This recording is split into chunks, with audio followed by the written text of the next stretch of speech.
మూడు చేపల కథ. అనగనగా ఒక ఊరిలో చిన్న చేపల చెరువు ఉండేది. అక్కడ అనేక రకములైన చేపలు ఉండేవి.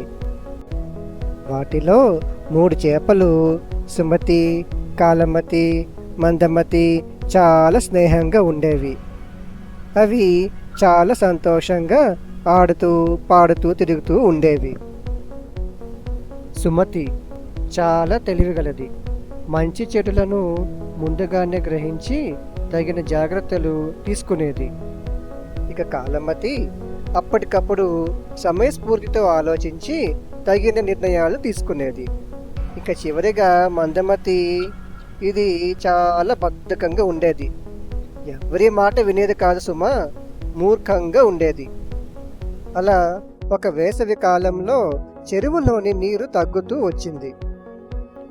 అప్పుడు ఒక జాలరివాడు చెరువు వైపు చూడగా, అరే, ఇక్కడ నీరు తక్కువగా ఉంది, పైగా చేపలు కూడా చాలానే ఉన్నాయే, వీటిని వల వేసి సంతలో అమ్ముకుంటే నాకు చాలా లాభం వస్తుంది, రేపు ఉదయాన్నే చేపలు పట్టడానికి వస్తాను అని అనుకుంటూ ఉండగా సుమతి ఆ మాటలు వింటుంది. అప్పుడు సుమతి ఇలా అంటుంది, ఇది అసలుకే వేసవి కాలం, నీరు తగ్గుతూ ఉంది, పైగా రేపు జాలర్లు ఇక్కడికి వస్తే మనల్ని వల వేసి పట్టుకుంటారు, అందుకే మనం వేరే ఒక పెద్ద చెరువుకి వెళ్ళిపోదాం. జాలర్ వాడు వచ్చినప్పుడు కదా, వస్తే అప్పుడు ఏదో ఒక ఉపాయం ఆలోచించి బయటపడచ్చు, తొందర ఏముంది.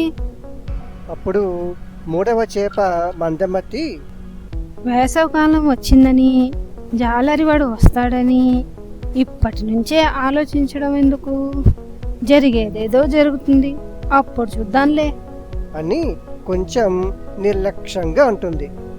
ఆ మర్నాడు జాలరివాడు రానే వచ్చాడు.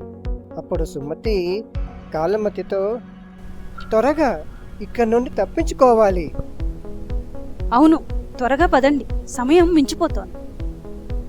తొందర ఎందుకు, ఇంకా చాలా సమయం ఉంది కదా.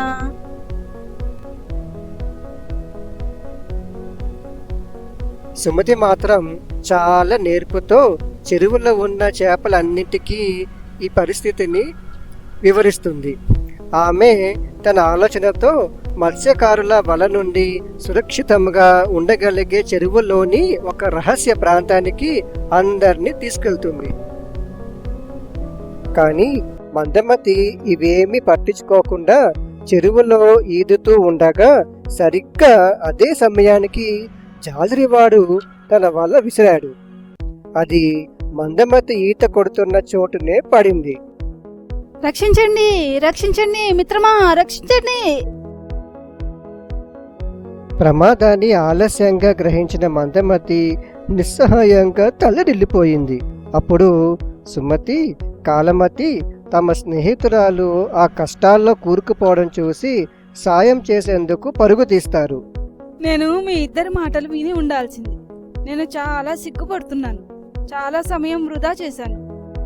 చాలా థ్యాంక్స్ మిత్రమా, నన్ను కాపాడినందుకు. సుమతి ఆమెను చూసి, మనమందరం క్షేమంగా ఉన్నాం, పర్వాలేదు మందమతి. ఒక ముఖ్యమైన విషయం ఏమిటంటే, ఈరోజు మనం ఒక విలువైన పాఠం నేర్చుకున్నాం.